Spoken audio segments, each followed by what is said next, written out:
আসসালামু আলাইকুম, আমি এহসান আহমেদ আসি, পিএইচপি মোটরস পারাদোয়া বাংলাদেশ ঢাকা শোরুম থেকে। আজকে আমি আপনাদেরকে দেখাবো আমাদের পারাদোয়া আরুজ গাড়িটার নিচের অংশটুকু। আপনারা দেখতে পাচ্ছেন যে আমাদের নবসংযোজিত 4 স্লিপ, যেটা হচ্ছে আমাদের 3S সেন্টার অর্থাৎ সার্ভিস সেন্টারের একটা অন্যতম অংশ। তো আসলে আমরা দেখি আজকে আরুজের স্পেয়ার হুইলটা কোথায় থাকে। আপনারা দেখতে পাচ্ছেন যে আরুজের গাড়িটার কিন্তু স্পেয়ার হুইল যেহেতু 7 সিটার, তো স্পেয়ার হুইলটা আমরা নিচের দিকে রাখা হয়।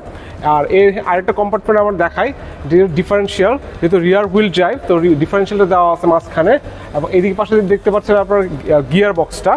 তো এটা হচ্ছে মোটামুটি আরুজের নিচে অংশ, যারা অনেক হয়তো দেখতে চান বা পারেন না তারা দেখতে পাচ্ছেন। তো আরুজ সম্পর্কে আপনারা জানেন, 7 সিটার গাড়িটি ফুল ফ্লেজড। এটা একটা প্রিমিয়াম ভার্সন আমরা নিয়ে আসছি।